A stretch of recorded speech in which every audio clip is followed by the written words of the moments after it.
smells Robin laid an egg. Batmobile lost its wheel and the Joker got away. Hey! Hey, Matt, are there any more lyrics to that song? When we've had enough to drink, maybe by the end, there will be. Maybe the best Christmas song ever. Universally loved by people of all ages. Hands down, the show's over, right? Hello, everyone, and welcome to the Jam Yearbook. I'm Jim. And I'm Matt. Normally, we'd be here to take you through the journey as we explore music in our lifetime, but not this week. That's right, Jim. This week, we're bringing you our Christmas special, or should I say Humbug special. Yes, we've created a special Christmas song playlist. And here are all the songs. Fuck that. Ho, ho, ho, ho. We really did it, though. And I was surprised when we got ready for this episode. We talked about doing this about 2 months ago, and you expressed a loathing for Christmas music. And suddenly this week, you got nostalgic and started sharing songs with me. Loathing might be a little harsh. I think cool indie Matt battles his inner self with his sweet sentimental side sometimes. Well, isn't indie supposed to be sweet? And, oh, yeah. Kind of sentimental a little bit. I think it depends on what side of Matt shows up here today, though, people. Ranting will be allowed. You can rant about Christmas music. There's a lot to be ranted about with regards to Christmas, and I expect that here today. Hell, man, I've definitely got some rants ready to go. That's right. Not only will rants be expected, but I guarantee you will participate. And everybody listening along, if we say something that just, hits you, put that fist up in the air and go, yeah, fuck Christmas music.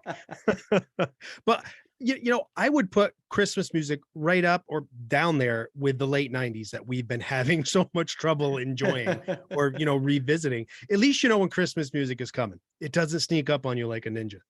I don't know if I went into full nostalgia. There's a couple on we'll get into later, but I don't really have a lot of Christmas music that I get nostalgic about. It wasn't something that got played a lot growing up. Most of what I heard was from singing in school in the chorus. And doing this show in general has kind of helped my tolerance levels of music. And I like the idea of building a playlist with others and having this shared experience, especially during Christmas. Yeah, so don't worry, people. It's not going to be all negative. I know we sound like Grinches right from the start, but there are probably going to be some fun moments in between our many rants. We usually have some deaths that we mention when we're covering a year at the beginning of the show. We have an unholy trinity that died on Christmas Day. Yes, we lost James Brown because God wanted a good show for Jesus's birthday party, and Dean Martin so we could have someone to drink with. And George Michael for the bathroom party favors. Hey, hey, that's a joke. I have nothing but respect for George Michael and his music. I'll have a song of his on the playlist eventually. And also, for all it's worth, Last Christmas was a damn good Christmas song. We can get a little personal on this show sometimes. And I think talking about our background can help people understand how we relate to Christmas. Mine is not unique, but it's also not common. I was raised in a religion that didn't celebrate Christmas. I didn't have the music around me growing up. In elementary school, I was that weird kid who always had to go sit outside the classroom while the rest of the class had a Christmas party and sang carols. I knew early in life that I wasn't going to stick around with these beliefs, and I wanted to join the other kids. In 5th grade, I neglected to tell my teacher that I wasn't supposed to participate, and I stayed for the party. I even snuck a stuffed Shamu doll from SeaWorld to school wrapped in a paper bag. And I gave it as a gift in the classroom to some girl as the Secret Santa participation thing. I wasn't a rebel like this every year, but I wanted to give a present. I wanted to know that feeling of giving something. And I wanted to sing along with everybody. I don't really remember what I even got. So yeah, without really going any deeper with, Jim, I'm on the couch having a psychiatrist moment. I think that pretty much explains my separation from Christmas until I was an adult. Wow, that had to feel very alienating and confusing, almost like you were being punished for something you didn't do. Mm-hmm. Wow, that had to be rough. I'm sorry you had to go through moments like that so young. Those aren't small events at that age. No. They can really affect you later on. Really, though, you're kind of ahead of the curve. Christmas music, for me, it's never really been about religion, and I don't think it is for a lot of people that I know. And I understand it is for some. That's great. You do you. I'm not going to tell you how to live your life. Absolutely. For me, it's all about family. And some of my happiest memories growing up are Christmas Eve at my grandparents. You know, me, Mark, all of our cousins were running around just annoying the shit out of the parents. And they're just trying to play penny poker and knock back a few 7 and 7s. You know, Christmas time, end of the year, New Year's, all of it. It's their reward for busting their asses to provide Mhm. all year for the kids, and give us a great day to remember. Unfortunately, those moments, you get older, they stop. We age, everybody, all the parents, they get to an age where staying up late sucks. There's Yeah. too many years of staying up to put together that one gift they couldn't hide, only to wake up after 3 hours of sleep, hungover, kids running up and down the stairs at 4 a.m. It can seem like it's all about presents and a little shallow, but looking back, it's really about happiness. I went through all those late night builds and hangovers, but it was still worth it to see that, that smile on my kid's face, even Yeah. just looking at the tree, not even having opened anything. There's that hopeful look on their face. They're happy, safe, and warm. That's all you could ever want, as a parent. Kim and I, this was really a downfall of ours. We thought we had outsmarted that whole waking up early and the kids running up and down the stairs and all that. So we started putting these small trees in their room, and we would put presents under that they could open when they woke up. But geez, 2 a.m. wake up calls by your kids for a show and tell wasn't any better. I And can you're, go back imagine. to sleep. Go back to sleep. Look what Santa got me. Look what Santa That's got exactly me. what it was. Celtics jerseys. They were just tearing ass around the house. Oh my Lord. So it's not going to sound like we're going to get too much like gift tradition and all that out of you, but did you have like food traditions growing up No, I or even never, now? I never really had it then. We did get together sometimes with family just because family was getting together, but normally we would join them after all the presents had been opened or things like that. That was that was the religious side of it, not being there when the main stuff was taking place. But I did get to enjoy some of those traditional Christmas meals, which was nice. Now these days, if beer's a present under the tree, for me, it's a great excuse for opening one at 7 a.m. There we go. I got to drink it now. But other than that, for me, I'll still have a bigger attachment to the Thanksgiving dinner. My only meal requirement is that it's a great meal. This year, we're going to have filet mignon and lobster tail. Ooh, nice. Mhm. Beer. Yes. My family got me a beer advent calendar, which is great. I love being able to, have a different beer every day, but I just have to have more on hand. Who drinks one beer? I had one of those one year. And it went from an advent calendar to 12 days of Christmas pretty quickly. Did you grow up with anything special, or does your family do anything now as a tradition at the dinner table? If you call getting up early, pounding coffee, and ransacking a tree a tradition, I guess so. But aside from the tree, that's pretty much an average morning. Growing up, I can't really remember if we had like I know we got together, family wise, with grandparents and stuff, but it was mostly like a turkey or something. Mhm. And sometimes the day before, and we would still do this now with Kim and Max and Owen, we would have lasagna the day before. I can't really remember what started that. But lately it's been a roast.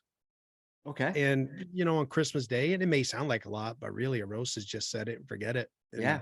wait for the potatoes to be done. But there's no need to spend the day in the kitchen. I tend to get carried away with baking more or less like the week before. So we have Mhm. a stockpile of, stuff to snack on, cider donuts, pumpkin bread. It's really just a chill out day. Christmas should be stress free. Cider donuts. Oh, I did I trigger you? I wish Scottish people understood these, but since cider itself is a popular hard beverage over here, they'd probably be disappointed they didn't get drunk. Cider donuts are the best. And seriously, Scotland, go to a meeting. They need one. Okay, so music, Christmas music in particular this week. Can we just get that out of the way right now? Why does it have to start so early? We can't even get past Thanksgiving anymore. I swear I heard it before Halloween this year. Wow.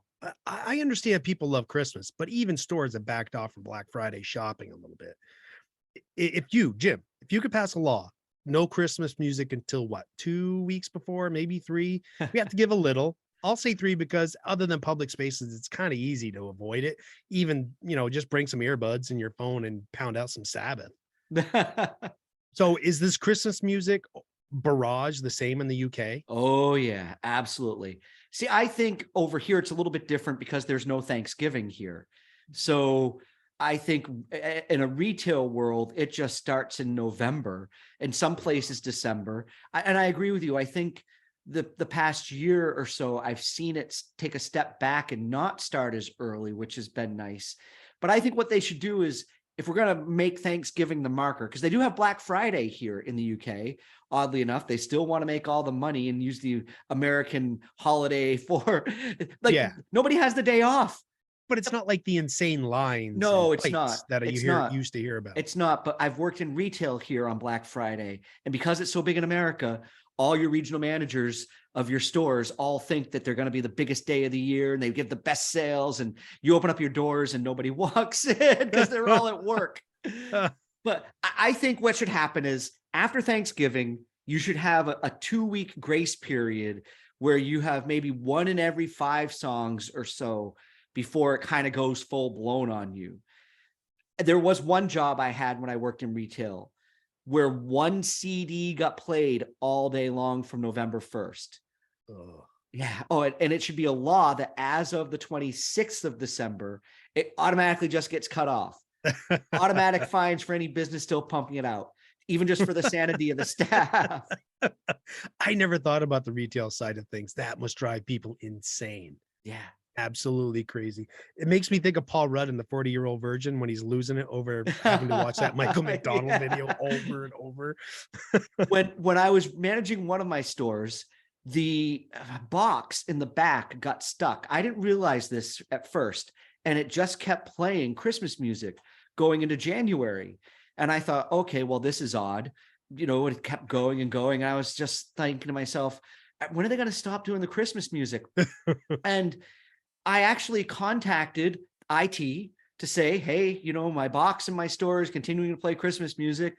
Oh yeah, we'll get that fixed. No problem. Make it stop. 2 weeks later, Christmas music is still playing. Eventually, somebody came into my store, and after they left, they went on Twitter and they tweeted that they thought it was a bit ridiculous that in my store, Christmas music was still playing.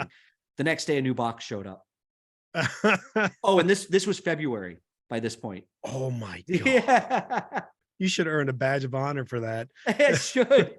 This leads perfectly to my next question, though. Do you think people just get sick of Christmas music or hold a sincere disdain for it? That the reason why they do so is they're more bothered by the constant repetition? Yeah, I think it's mostly about repetition. I don't know how people can cut Christmas music to the bone like that, though, and still listen to Satisfaction over and over the rest of the year. Right? Yeah. And it's pretty apparent. I am prone to fatigue with music.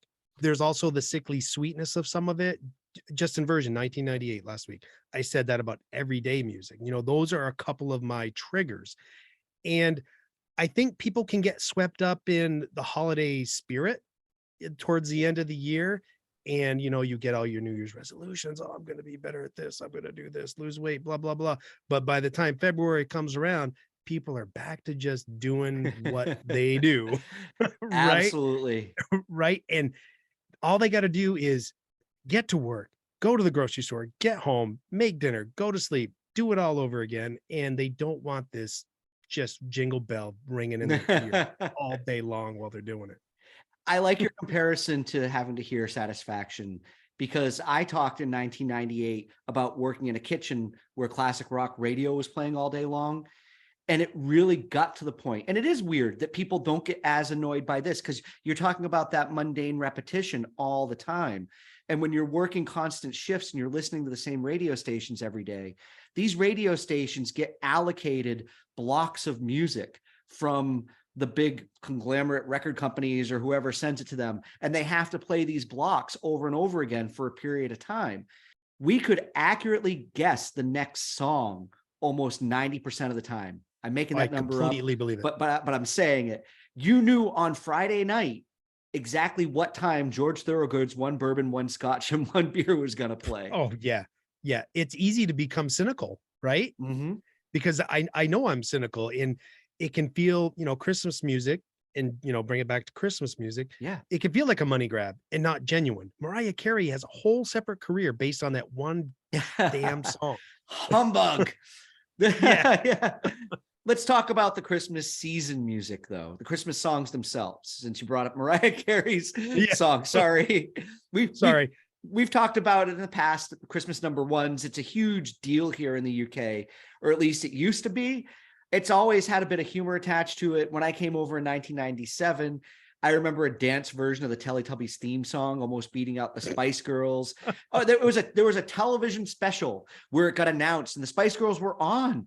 It got announced that they had the number one that week for Christmas week. When I was here in 2005, Crazy Frog was making a run at it, and it was almost the Christmas number one. I remember the night that got announced, sitting around with the family over here, and I think it was a big sigh of relief for everyone.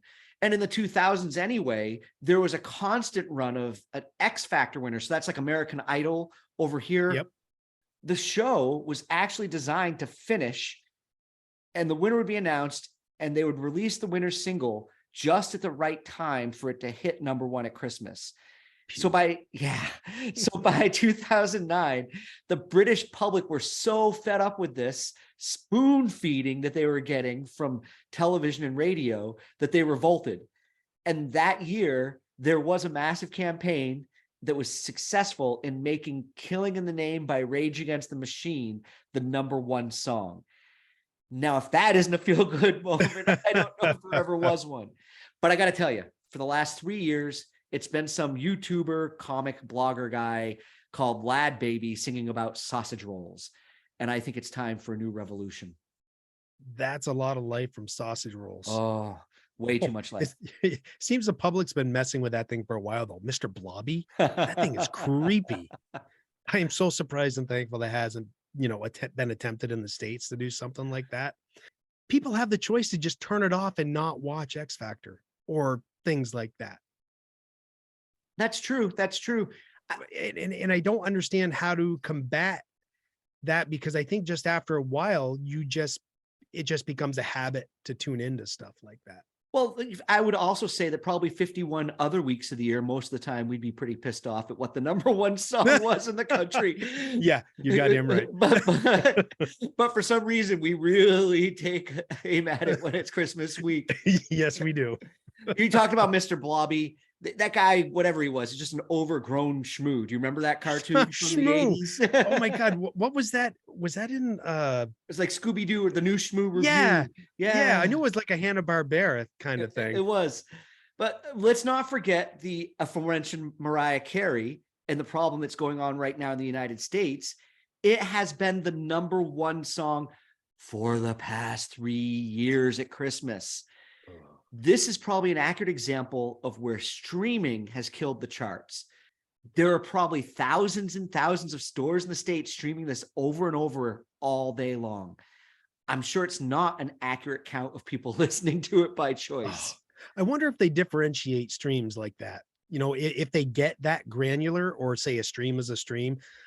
I bet they do, but they use whatever numbers suit their purpose for the time.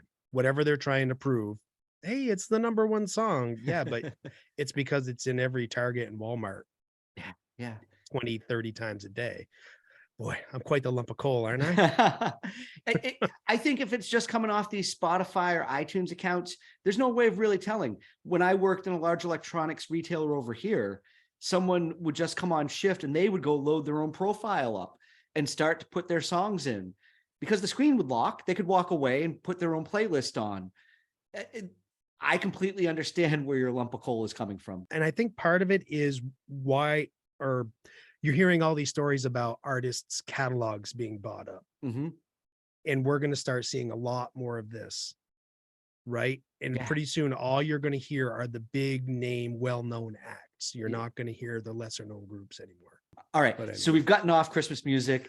Yes, we have. This is not a long show. Our holiday specials normally aren't. What we're going to do is get into our songs. This might be a little bit longer, only because we don't have 10 songs this week. Matt, what are we doing?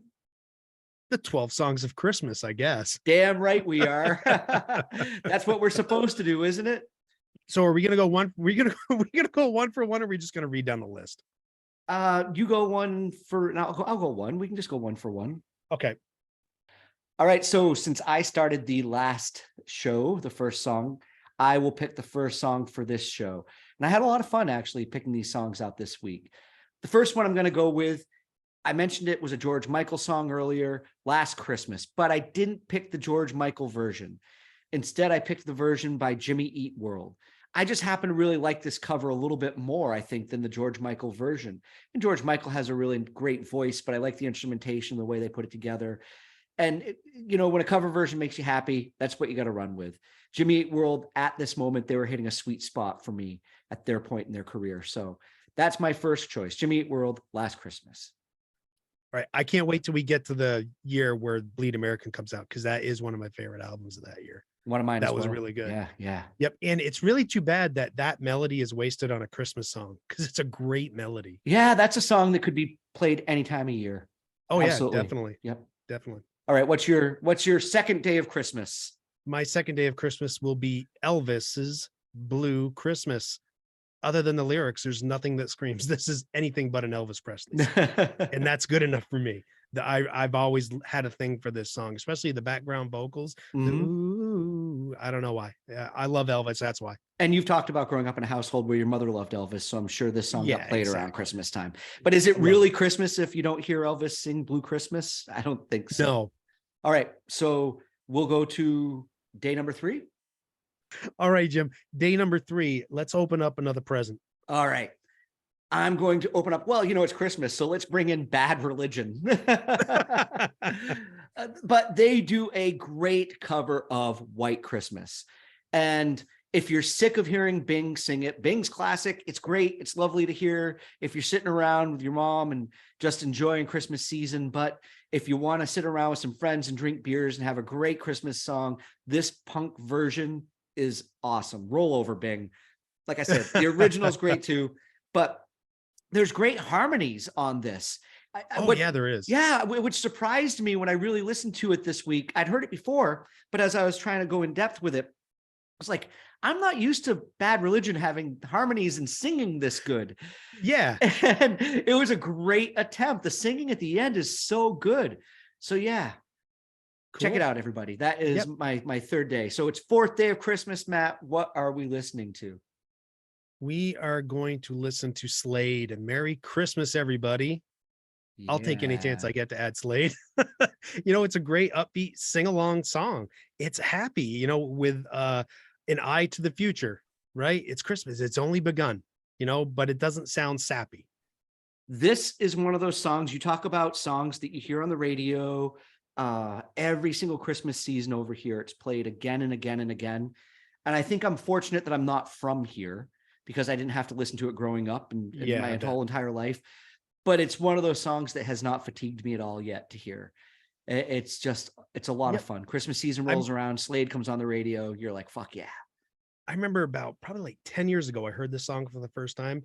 It was when I was doing a deep dive on Slade. I had known a few of their stuff, that Keep Your Hands Off My Power Supply album. I think it was then where I started paying attention to Slade, but it was probably, the late 2000s where I really dug. I listened to every damn album.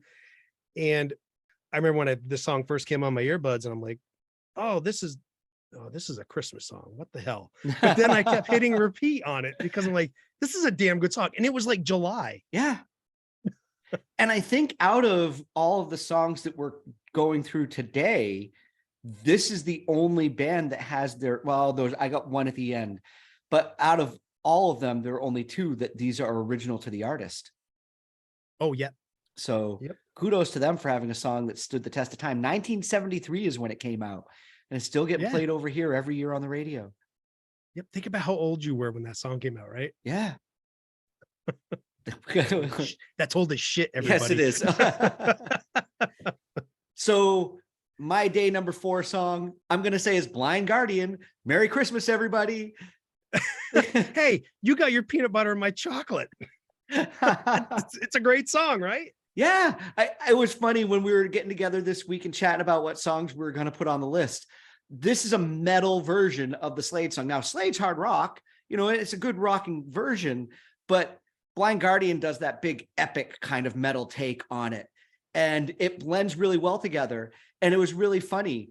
I knew the song and I knew I liked the song, but it was just so different to me that it wasn't until you told me that it was also the Slade song on the list that I went, oh shit, that's right. It is. It is. But if there's any song that we deserve to have on this list twice this week, I'm going with this one. That's right. I'm sticking to it. It's a great cover. It sounds different enough, and it's good enough to be on this list twice. Yep. It sounds just different enough where it can pass as another song. Yes, absolutely.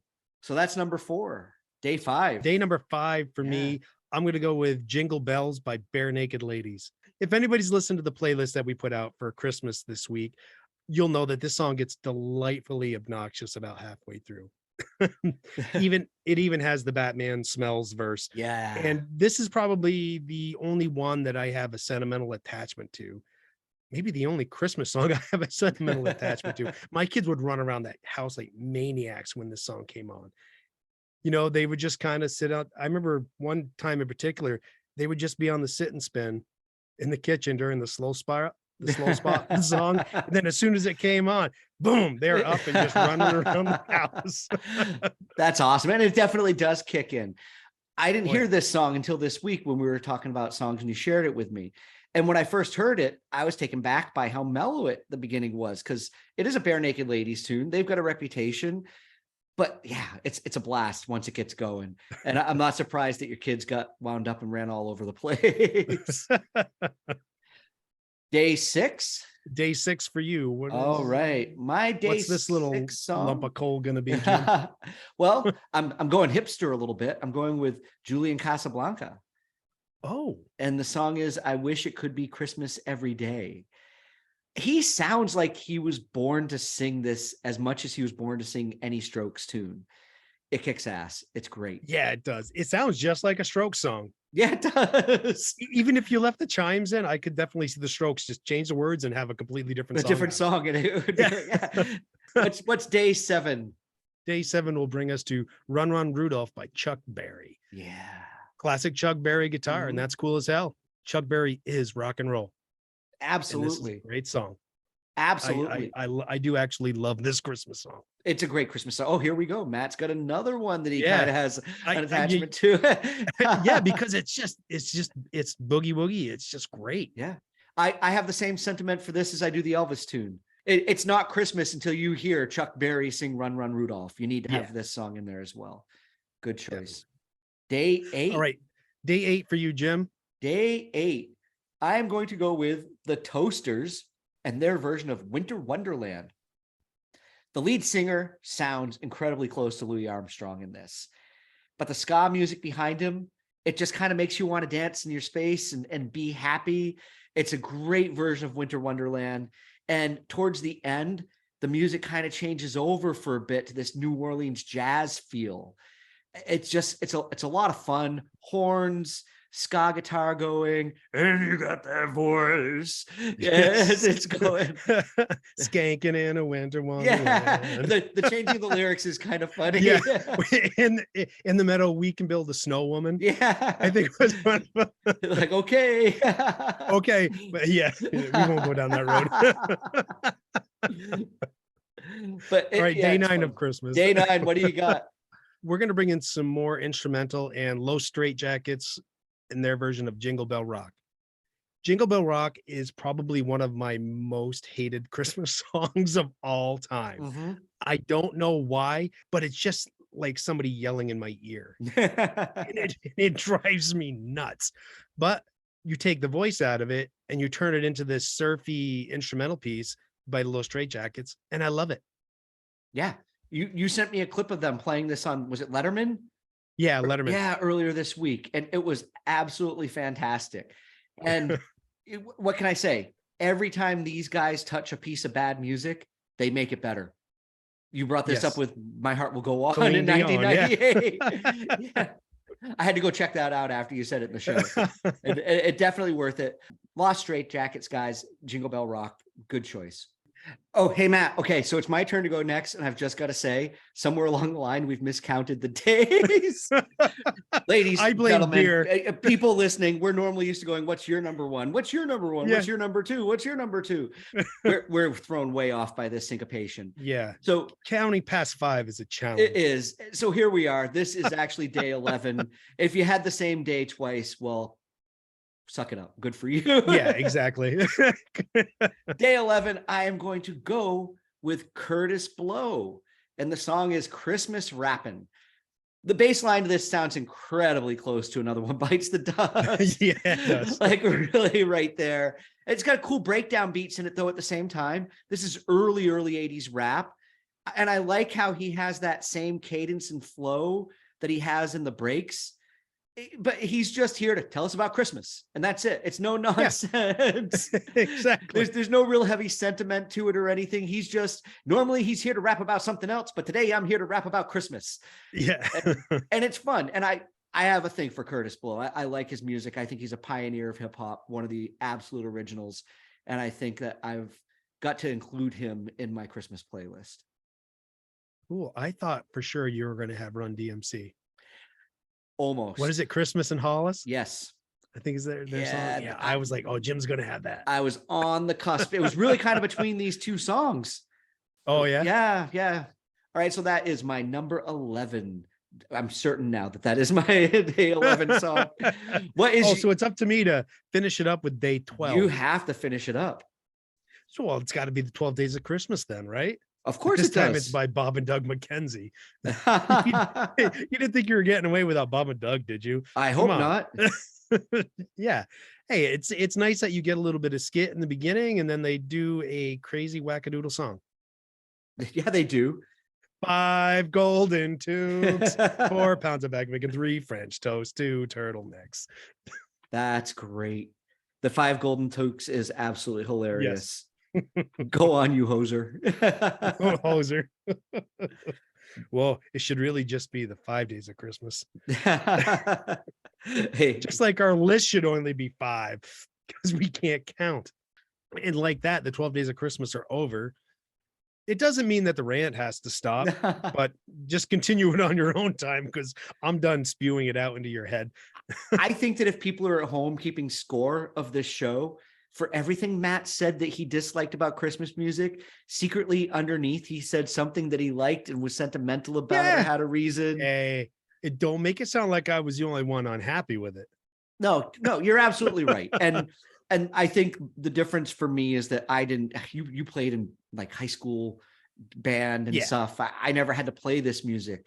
I never had to learn it and think about it while I was sleeping in bed at night. And you had to go through that. So Sugar Plum Fairies dancing. Oh yeah.